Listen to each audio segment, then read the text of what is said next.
So that's why you wanted to do a review outside, Oh. so you could smoke. Because you were like, we should get some fresh air. That's right. Ah.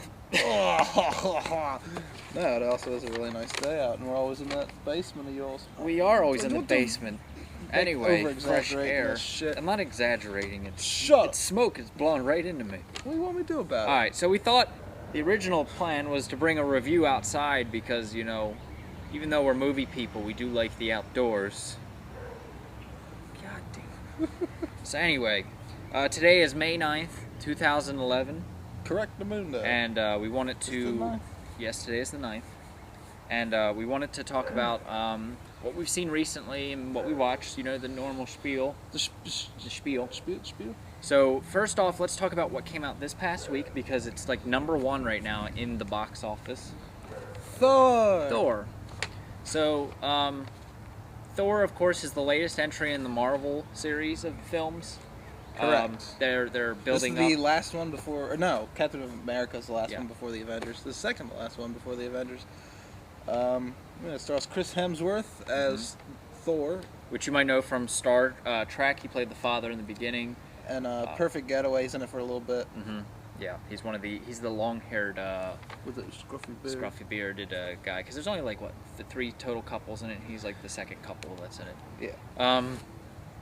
Overall, Thor, I went into it seeing you remember the footage that came out a couple months ago? I don't think Well, no, any of us were excited. There was for this it. footage and it looked like this disjunctive, like it didn't make sense. Because of all the Marvel movies and all that they've done, Thor is the most out there, I think. Because everything's been so like believable up to date. Like, oh, this could maybe actually Well, I'm happen. not saying like Spider-Man is believable, but they've done it more. it's all, realistic. let's just say, Earth-based. Okay. Whereas Thor is about He's a god. gods and Norse other god, at other least. like dimensions or whatever and stuff like that. So Yeah. this is the first one that actually brims that or touches on the fact that there's other stuff in this Marvel universe. And I was really worried about it. I was really, really worried, and I think it's probably one of my favorite. Yeah, it's my favorite. I think since the original Iron Man. Iron Man. I think Spider-Man 2 is still my favorite Marvel Mine would film. go Spider-Man, 2, Iron Man, then Thor. Yes. Thor Even though is Spider-Man, very good. I honestly can't be considered part of the Avengers series because 1, Spider-Man's not in the Avengers, and 2, they're rebooting it anyway. Right. But of the films that they've done with, you know, the Incredible Hulk with Edward Norton, And the Hulk with Eric. I'm not talking about them. I'm talking the ones that they've built for the Avengers films the Avengers film that's going to come out next summer is the Incredible Hulk with Edward Norton. That's true. There was only one last year. It was just Iron Man 2 last year. Iron Man They and used- Iron 'cause Man they- 2, of course. Because the year before was Iron Man Cult, and then just Iron Man 2. Yes. And now Thor and Captain America. Yep. So, and yeah.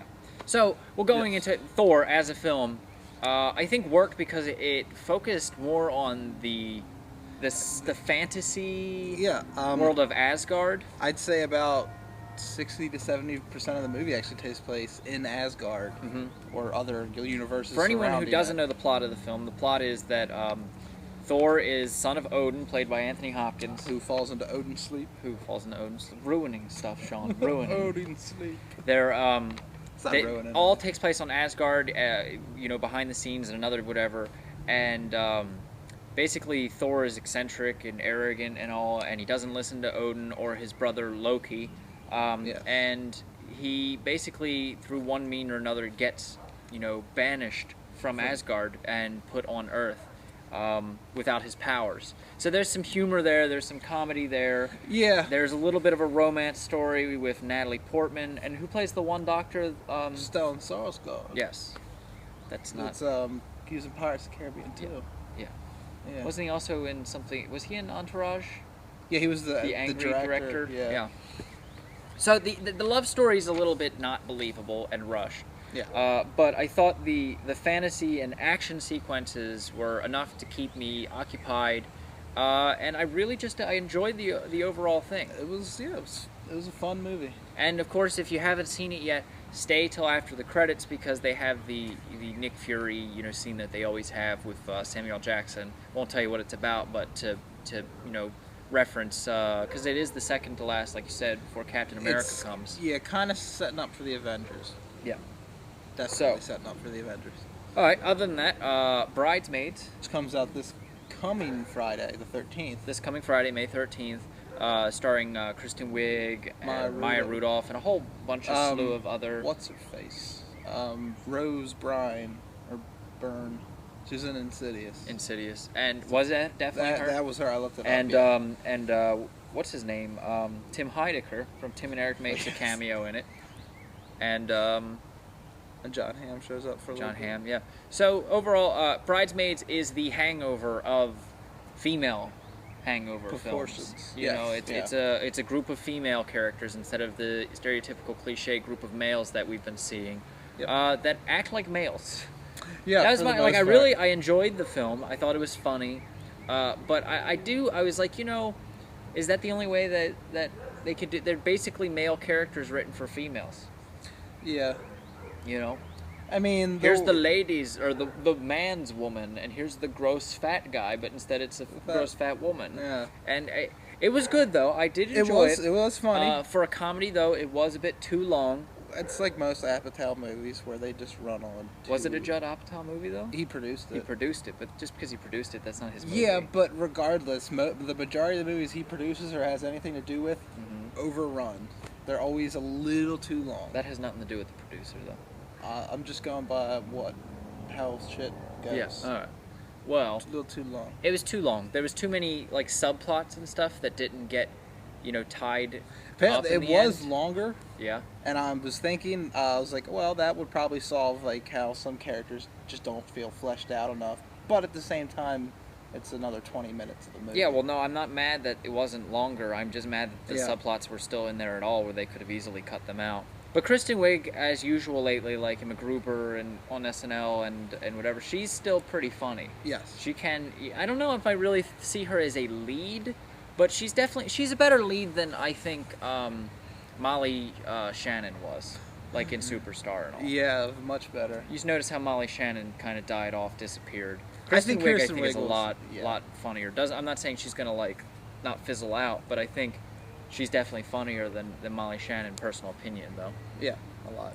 So, all right. Well, that's the big two movies. Real quick before we get into older movies that we've watched this past couple weeks. Yeah. Right now in theaters that we haven't seen, Rio, which is a DreamWorks film. I do want to see this because even though it's DreamWorks and not Pixar or whatever, it does look like graphically pretty good, and story-wise, it looks like some birds and some. It's got some birds and some stuff, yeah. But it looks pretty. It looks pretty good. Something Borrowed. I don't really know other than about like some love triangle and what John Krasinski from The Office. Krasinski is in it. And Jumping the Broom. I don't know. It just doesn't. And Jumping the Broom, which we don't know any. I don't know what it's about. And Sean thinks he knows what it's about, but it doesn't sound like that's what it's about. What do you think it's about? I made up my terminology. Speak loudly and tell them what you think Speak loudly. It's about. So Jumping the Broom, what this means, you got the poor family, you got the rich family, and then one in each family are getting ready to get married. So the poor family has to jump over that broom to fit in with the regular people, or the rich people. Yeah, that sounds like a joke with the punchline that's not funny. Is she's talking about my explanation of the movie as a whole? I don't know, both. I don't get it. That was just me. It's like, yeah, this is what it's about. Yeah, I don't think that's what it's about. Water for Elephants is also in theaters that I've heard good things about. With Christoph Waltz. Yeah. There's that wind that you'll hear. So yeah. Loud. Fuck off. Alright. Okay, other things that's what's in theaters now. What's coming out next week, Priest comes out May 13th. Whatever. It looks like Legion 2. I didn't see Legion 1. Legion 1. Yes. But I will pass on that for right now. Pirates of the Caribbean on Stranger Tides comes out May 20th. No, it's the 4th in the series. It is the 4th in the series, but there are possibly going to be some more. Possibly. Yes. What else? Then there's Kung Fu Panda that comes out May 26th. 27th. Yeah, there's Kung Fu Panda 2. 2? And that comes out May 26th. You watched that? I looked it up. It's not May 27th. It comes out May 26th. Does it? Mm-hmm. Same day as The Hangover 2, May 26th. And Tree of Life. And the Tree of Life, which I'm really looking forward to, directed by Terrence Malick. Terrence Malick, same director as like Days of Heaven and Thin Red Line. Yeah. Comes out May 27th, limited release. Looking forward to that one. All right. You could add Kung Fu Panda to your list. You watched that? I did in preparation for watching Kung Fu Panda 2. I checked out Kung Fu Panda, and I really enjoyed it with the voices of Dustin Hoffman and Ian McShane as a bad guy. David Cross, Yeah. and Angelina Jolie, and even Jackie Seth Rogen For his two lines. and And Jackie Chan as a monkey. It was good, and Lucy Liu And Jack Black, who who's the styled star. the match. Yeah. Oh yeah, well that guy Jack Black, he does voice Yeah. right. Well, he's just Jack Black. Yeah, he But was. it was really good. It was really well done, even though it's DreamWorks. Like it's like we're bad mouth and DreamWorks. DreamWorks has put out some crap that's just no good. But Yeah. Kung Fu Panda, I really enjoyed. Like just like I enjoyed How to Train Your yeah. Dragon. Now, I kind of enjoyed Megamind too. Wasn't the best. I But didn't see Megamind yet. It was alright. TV shows, real quick. We've been keeping up on Game of Thrones. With Boromir. This is the based off the novel or the series of novels, Song of Ice and Fire. Game of Thrones, of course, is the first novel in that series. I Yes. forget the author of it. I'm sure somebody will comment and tell me. Yeah. I haven't read it.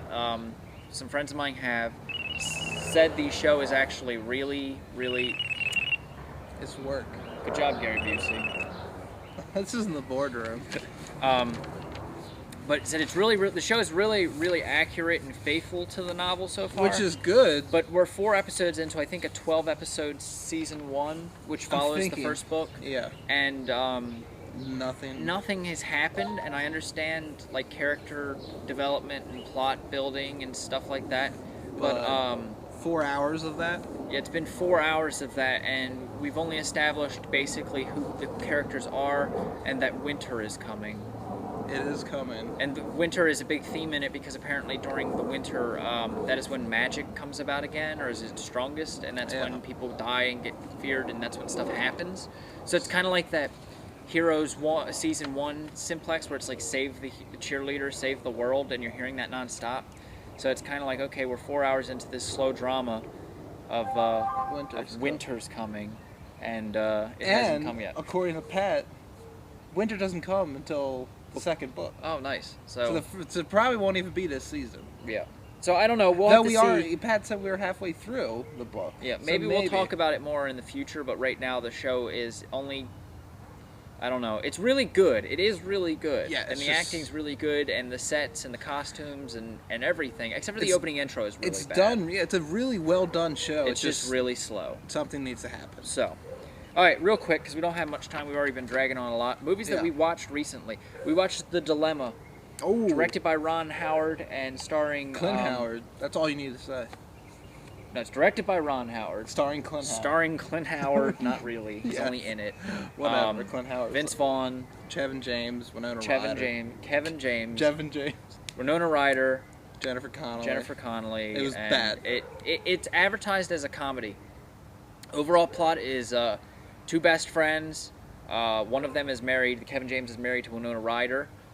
And Vince Vaughn finds out that Winona Ryder is cheating on Kevin James's character. So the dilemma is he knows this and he wants to tell him, or at least have him find out, but he can't because Kevin James has a lot of stuff going on in his life, like health problems and big job opportunities.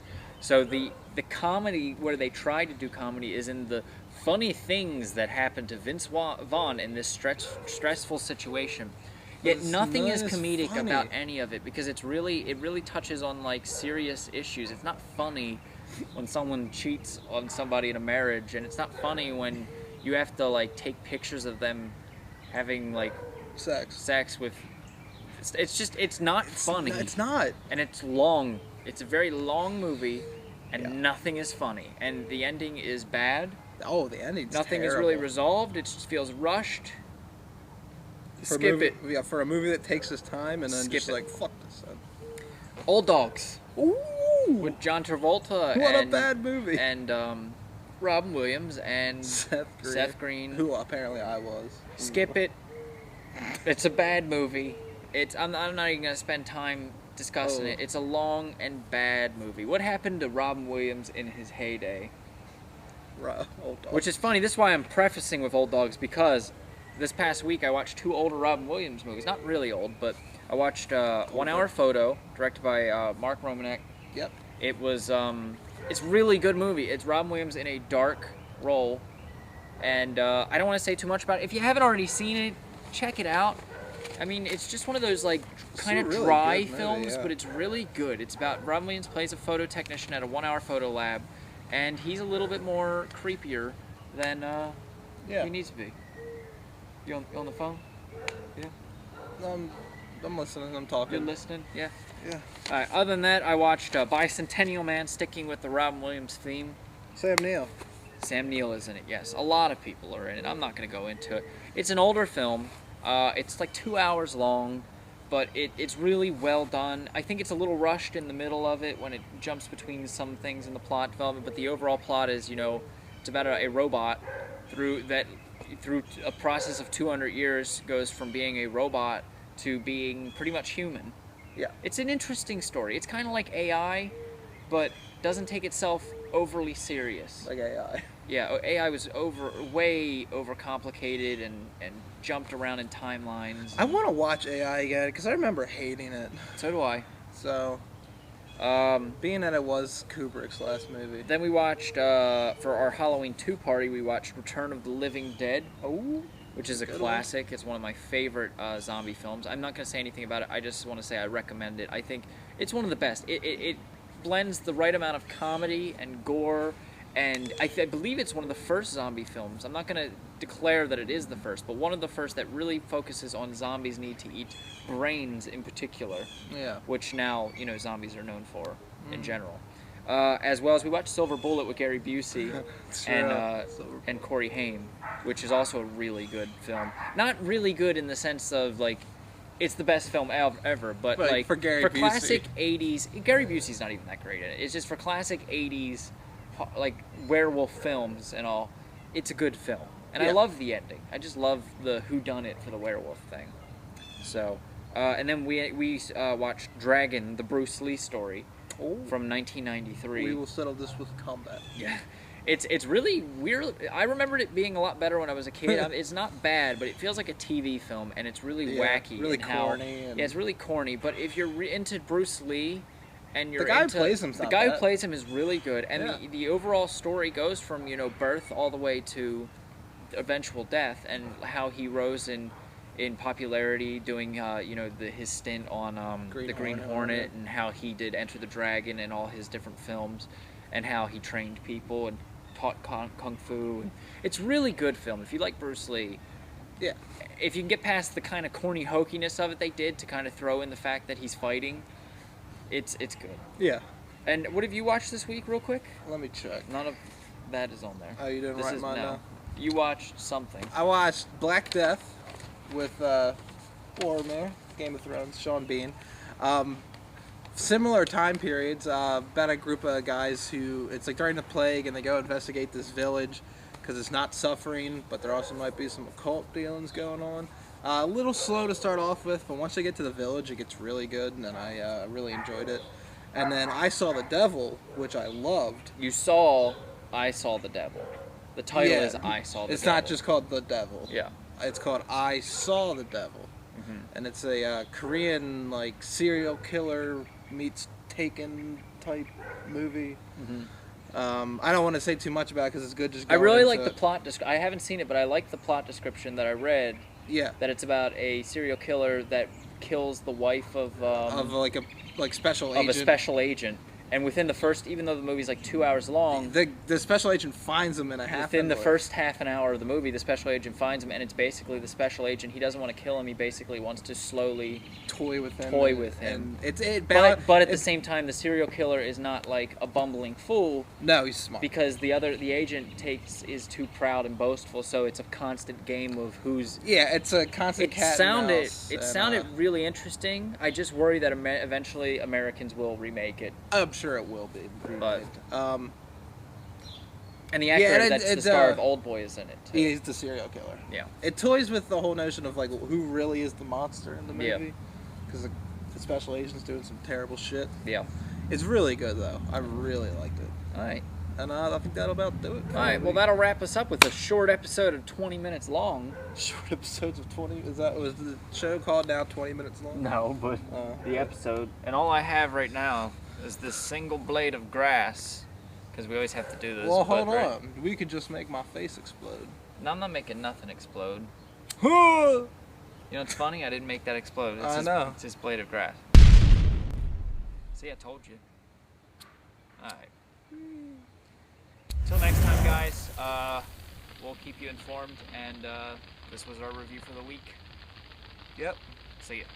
Bye.